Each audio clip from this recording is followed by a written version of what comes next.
espero que se encuentren muy bien. A continuación les voy a dejar una cápsula de ejercicios correspondiente al contenido de límites, que es lo que se está trabajando durante esta semana. Para comenzar vamos a trabajar con un límite al infinito, está teniendo el x al infinito, de la expresión que vamos a trabajar además con una expresión racional, una fracción, en donde dentro de ellas tenemos distintos términos algebraicos con nuestra incógnita, que va a corresponder a la x, pero también en distintos grados. ¿Qué es lo que tenemos que hacer para trabajar con este tipo de ejercicios? Identificar siempre el grado máximo, el grado más alto, que en este caso coincide con que tanto el numerador como el denominador es 2. ¿Qué es lo que vamos a hacer? Vamos a multiplicar esta expresión por 1 partido por x al cuadrado, tanto en el numerador como en el denominador. ¿Qué va a ocurrir acá?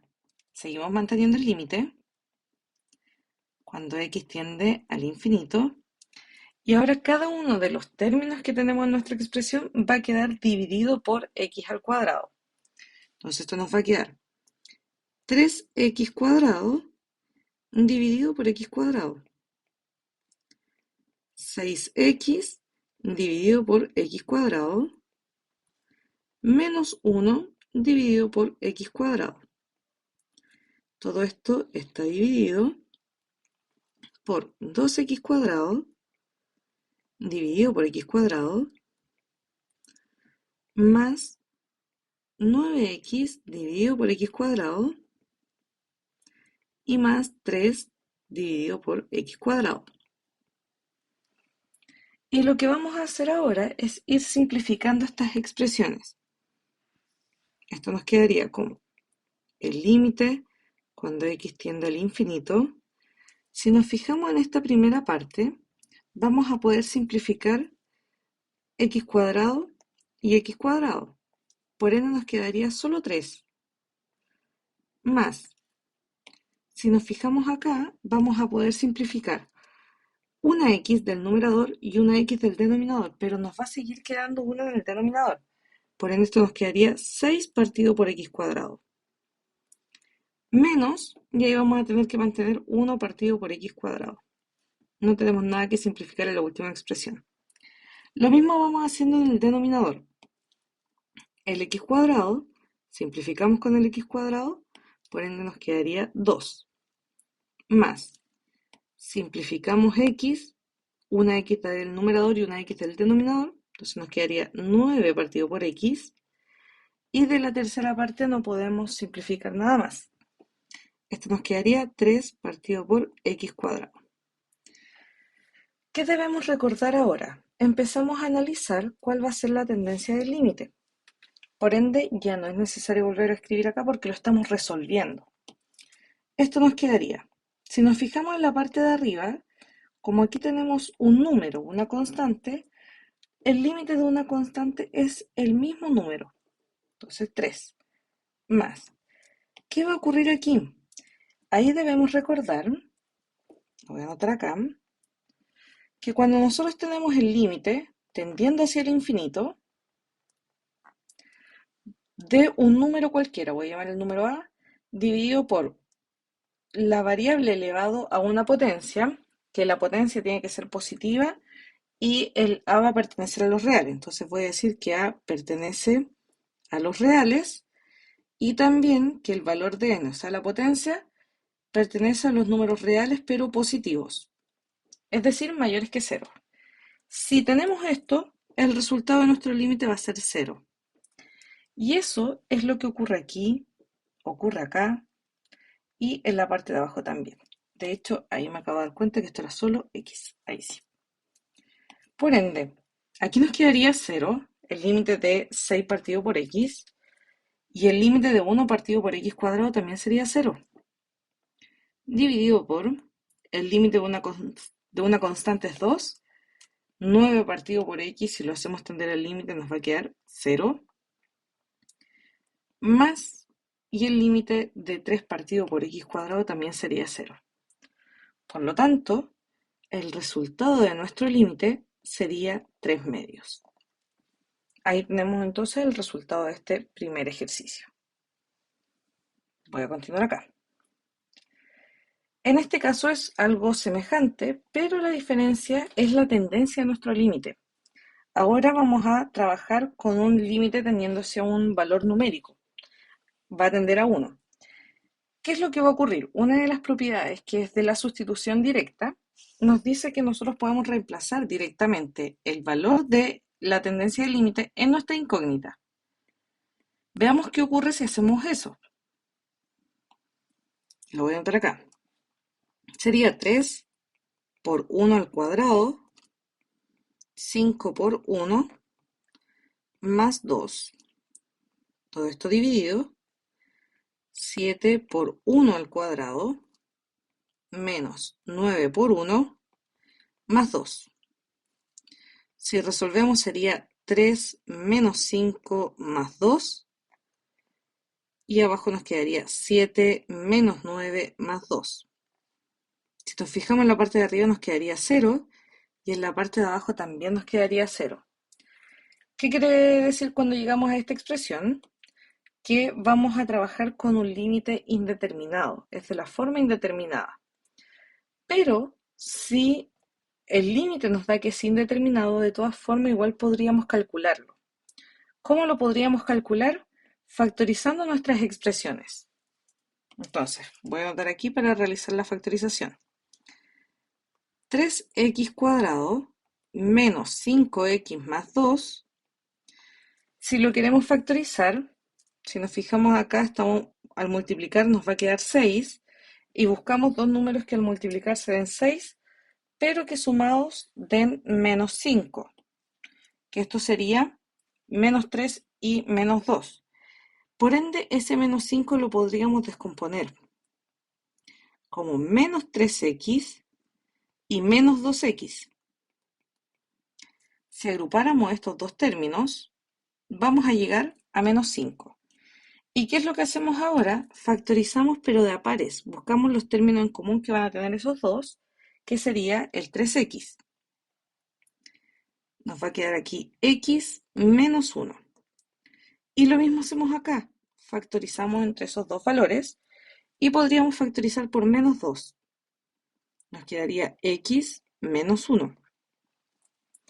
Como el paréntesis se repite, factorizamos ahora por el paréntesis, que va a ser nuestro término en común, y en otro paréntesis dejamos los otros términos, es decir, 3x menos 2. Por ende, esta expresión podríamos trabajarla como esa factorización. Entonces la voy a escribir acá. Esto sería igual al límite, cuando x tiende a 1, de x menos 1 por 3x menos 2. Eso sería en el numerador. Lo mismo vamos a tener que hacer para el denominador.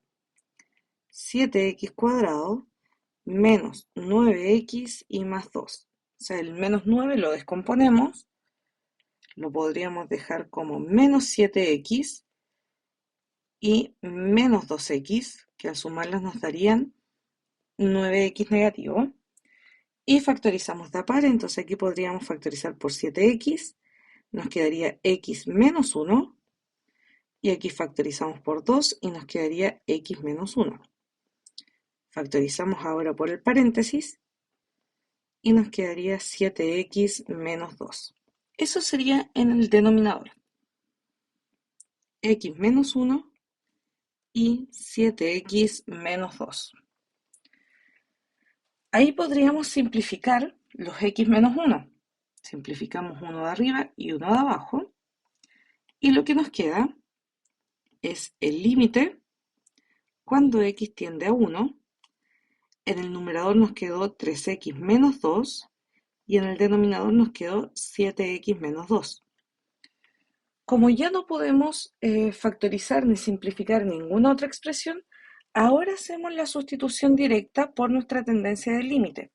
Es decir, nos quedaría 3 por 1 menos 2 y en el denominador sería 7 por 1 menos 2. Esto nos quedaría 3 menos 2 y en el denominador nos quedaría 7 menos 2.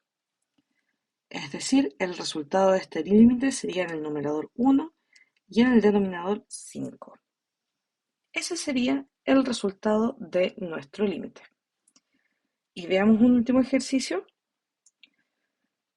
Aquí vamos a calcular también el límite tendiendo hacia el infinito, pero la expresión nos va a cambiar porque vamos a tener una fracción pero que está elevada a x.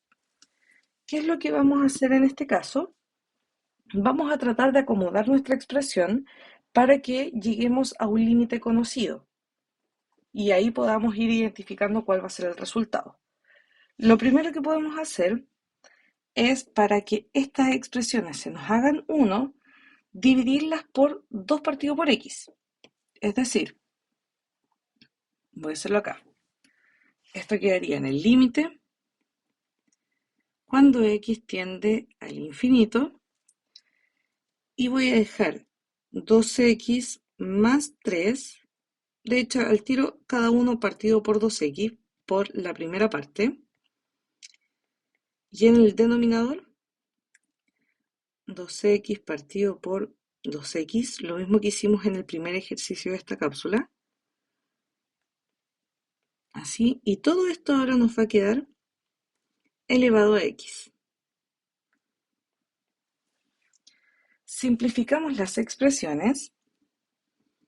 Esto nos quedaría en el límite cuando x tiende al infinito.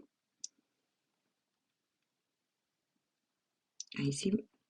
Nos quedaría 1 más 3 partido por 2x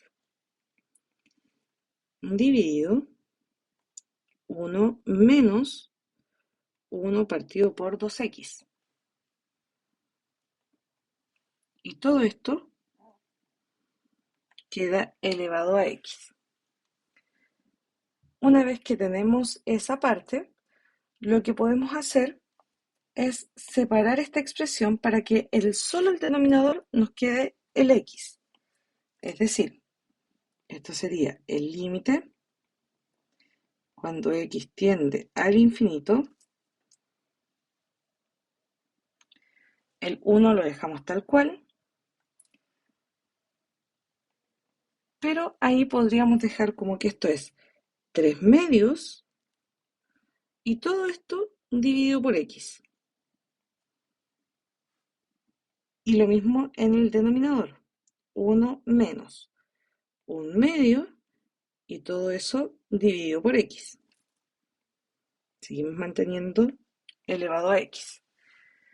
Como tenemos aquí una fracción, nosotros podemos calcular el límite por separado, manteniendo igual la potencia de x. Es decir, por un lado vamos a tener el límite cuando x tiende al infinito de 1 más 3 medios dividido por x, todo esto elevado a x, y eso va a estar dividido, por ende voy a anotar un poquito más abajo el igual, el límite cuando x tiende al infinito, y lo que teníamos en el denominador, o sea, 1 menos 1 medio dividido por x, y todo eso elevado a x. ¿Para qué hacemos eso? Porque nosotros conocemos un límite cuando x tiende al infinito de 1 más un número dividido por x, elevado a x. Esto corresponde al Euler elevado al número con el cual estemos trabajando. Por lo tanto, tenemos que llegar a esta forma, incluyendo el signo positivo. En este caso ya lo tenemos, pero aquí tenemos un menos. ¿Cómo lo podemos transformar en un positivo? Con que el numerador sea negativo. Si aplicamos eso, lo voy a hacer hacia el lado, inmediatamente el límite superior, o el límite del numerador, mejor dicho, nos quedaría como Euler elevado a 3 medios. Y en el denominador nos quedaría como Euler elevado a menos un medio. Y ahí podemos aplicar lo que son las propiedades de potencia porque estamos dividiendo potencias con la misma base. Y eso lo que hacíamos era mantener la base y restar los exponentes. Es decir, el 3 medios se va a restar con el exponente del denominador, que es menos un medio. Como nos quedan signos juntos, menos por menos es más, son de igual denominador, por lo tanto esto nos quedaría como Euler elevado a 4 medios. Y eso es lo mismo que decir Euler elevado a 2. Ese sería el resultado de este límite. Espero que les haya quedado claro y cualquier duda nos estamos contactando por correo. Que estén muy bien, saludos.